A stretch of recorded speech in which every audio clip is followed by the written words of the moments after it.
अस्सलाम वालेकुम dear students, आज के इस लेक्चर में हम प्रैक्टिस प्रॉब्लम 7.5 करेंगे और ये जो प्रैक्टिस प्रॉब्लम है that is linked with example 7.4 and 5। और इस क्वेश्चन में बोला गया the current wave form of figure 7.14a which is this.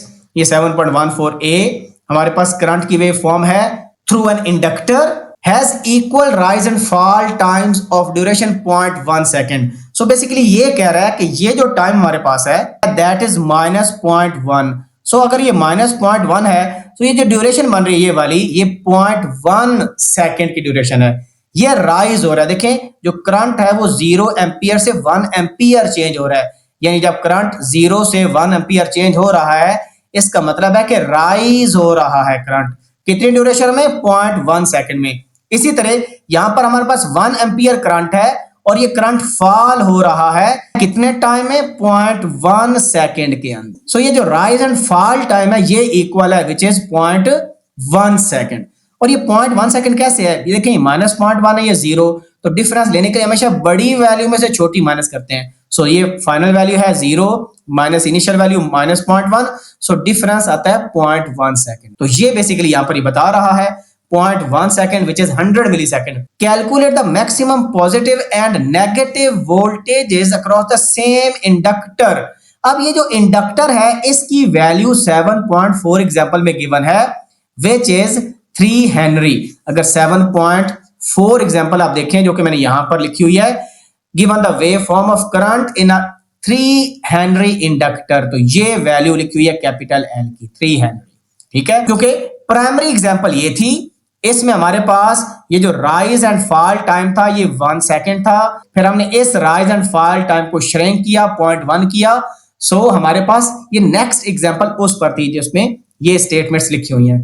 अब इस क्वेश्चन में कह रहा है कि अगर हम इस राइज और फॉल टाइम को मजीद चेंज करें सच दैट कि ये जो 0.1 सेकेंड आपको नजर आ रहा है इसको हम 1 मिली सेकेंड कर दें। ये राइज टाइम है, इसको कर दें 1 मिली सेकेंड।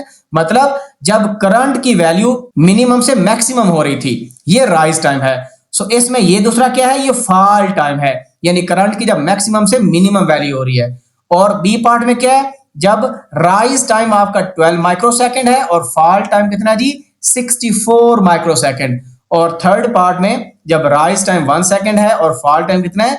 1 nano second. सो हमने कंप्यूट क्या करना है? Voltage across the same inductor, यानी ये 3 हेनरी जो इंडक्टर है इसके अक्रॉस वोल्टेज कंप्यूट करनी है। सो क्या इंपैक्ट आएगा इस वोल्टेज पर उसकी वैल्यू हमने निकालनी है। सो बेहतर है कि पहले आप एग्जांपल 7.4 करें, उसके बाद एग्जांपल 7.5 करें ये वाली एग्जांपल, और इसके बाद ये प्रैक्टिस प्रॉब्लम आप सॉल्व करें। सो अब हम इस प्रैक्टिस प्रॉब्लम को सॉल्व करने के लिए, क्योंकि हमें वोल्टेज चाहिए, सो वोल्टेज का फार्मूला पता है, voltage across inductor let's say VL is equal to LdI/dt। ये फार्मूला हमारे पास है and we know the value of inductance. So इसको हम प्लग इन कर देते हैं, VL is equal to 3dI/dt। अगर मैंने टाइम नहीं लिखा वोल्टेज और करंट के साथ तो ये अंडरस्टूड है कि ये VL ऑफ t है और ये DI ऑफ t है बाय dt। ठीक है जी। सो हम इस रिजल्ट को यूज करके डिटरमिन करेंगे maximum and minimum voltage across the inductor. So पहले पार्ट में हम देखते हैं, फर्स्ट पार्ट जो हमारे पास है वो क्या है कि जब राइज एंड फॉल टाइम जो है वो हमारे पास कितना है जी? वो है 1 मिली सेकेंड। राइज टाइम भी 1 मिली सेकेंड, फॉल टाइम भी 1 मिली सेकेंड। इसका मतलब क्या है कि अब ये जो गैप है, ये जो टाइम डिफरेंस है दैट इज 1 मिली सेकेंड। ये हमारे पास क्या है जी? 1 मिली सेकेंड। और ये वाला जो गैप है ये भी कितना है?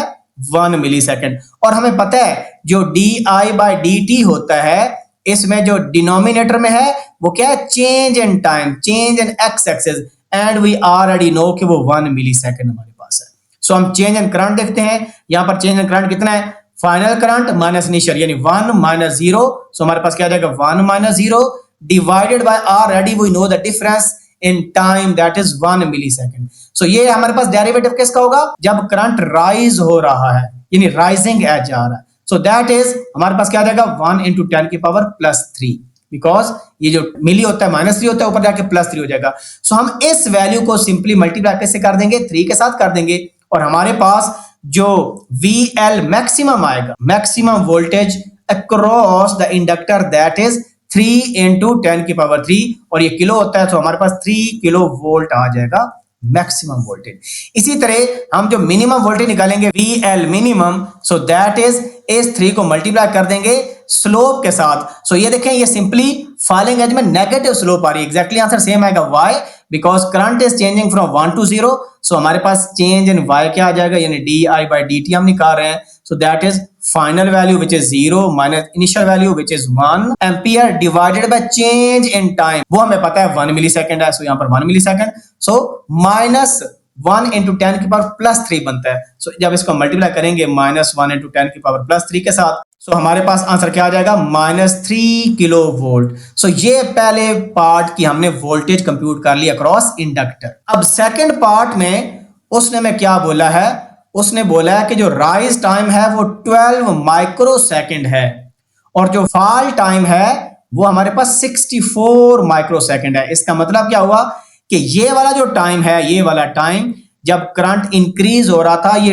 12 माइक्रो सेकेंड, और ये जो फॉल हो रहा है करंट, ये कितने टाइम में फॉल हुआ, 64 माइक्रो सेकेंड। तो बेसिकली हमें चेंज इन टाइम का पता चल गया। सो इसका मतलब ये हुआ कि जो मैक्सिमम वोल्टेज होगी जब करंट इंक्रीज हो रहा है, सो मैक्सिमम वोल्टेज होगी, जब करंट डिक्रीज हो रहा है तो मिनिमम वोल्टेज होगी। सो इसको हम कैसे करेंगे, simply VL max is equal to L की वैल्यू हमारे पास 3 है, di/dt। तो करंट तो चेंज हो रहा है 1 एम्पियर का, बिकॉज करंट 0 से 1 हो रहा है। सो ऊपर जो चेंज आएगा वो 1 आएगा, multiply by 1 minus 0 which is 1 divided by difference in time, वो कितना है, 12 माइक्रो सेकेंड। सो इसको अगर आप सिंप्लीफाई करें, we will get 250 kilo volt, ये मैक्सिमम वोल्टेज आ जाएगी। सो मिनिमम वोल्टेज क्या हो जाएगी across this inductor, that is 3 multiply by, अब यहां पर 0 माइनस 1 आ जाएगा क्योंकि फाइनल वैल्यू क्या है करंट की 0, इनिशियल वैल्यू क्या है 1 और डेरिवेटिव नेगेटिव आ रहा है, divided by 64 micro second, because falling time हमारे पास क्या है 64 माइक्रो सेकेंड है। इसको अगर आप सिंप्लीफाई करें, we will get -46.875 kilo volt. ये हमारे पास सेकंड पार्ट आ गया।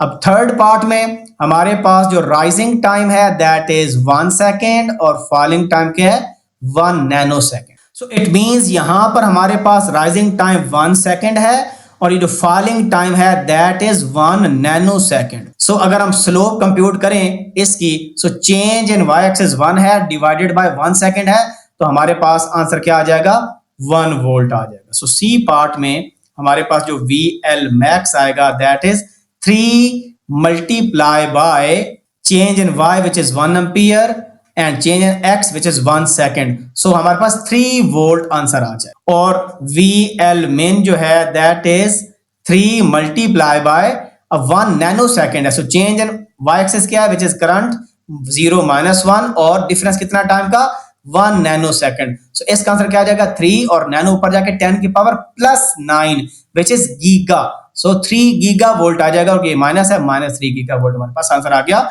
Voltage across the inductor when current falls from 1 ampere to 0 ampere in a time of 1 nanosecond. So ये जो हमारा प्रॉब्लम हो गया 7.5 प्रैक्टिस प्रॉब्लम।